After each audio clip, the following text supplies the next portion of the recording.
మనసిచ్చానన్నాడు, నీతోనే నా జీవితం అన్నాడు, నీవు లేనిదే బతకలేనన్నాడు. ఆ యువతి అతని మాయమాటలను నమ్మింది. చివరకు ఆ ప్రియుడి చేతిలోనే ప్రాణాలు పోగొట్టుకుంది ఆ భాగ్యురాలు.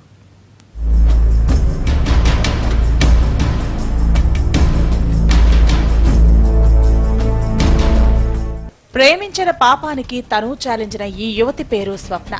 ప్రేమిస్తున్నానంటూ మహేందర్ స్వప్న వెంట పడేవాడు. మొదట్లో అంతగా పట్టించుకోలేదు స్వప్న. తరచూ వెంబడిస్తూ తీయని కబుర్లెన్నో చెప్పేసరికి మహేందర్కు మనసిచ్చింది స్వప్న. నిన్నే పెళ్లి చేసుకుంటానంటూ నమ్మించి స్వప్నను లోపర్చుకున్నాడు మహేందర్. ఫలితంగా స్వప్న గర్భం దాల్చింది. కడుపులో బిడ్డ పెరుగుతుండడంతో పెళ్లి ప్రస్తావన తెచ్చింది స్వప్న. చేసుకుంటాలే, ఇప్పుడు ఏం తొందర, ఇంట్లో పెద్దోళ్లతో మాట్లాడాలంటూ వాయిదా వేస్తూ వచ్చేవాడు.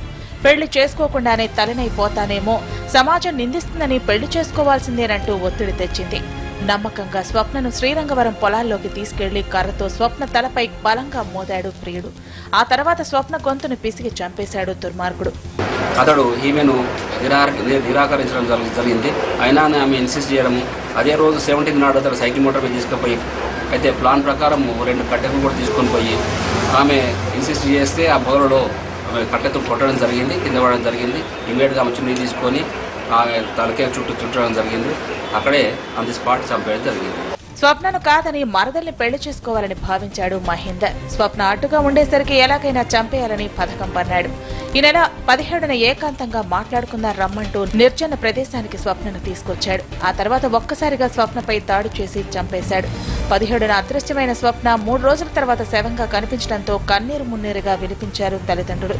స్వప్నతో మహేందర్ ప్రేమాయణం నడిపినట్టు ఆధారాలు లభించడంతో అదుపులోకి తీసుకుని విచారించారు. పోలీసుల విచారణలో నిజం కక్కాడు కసాయి ప్రియుడు.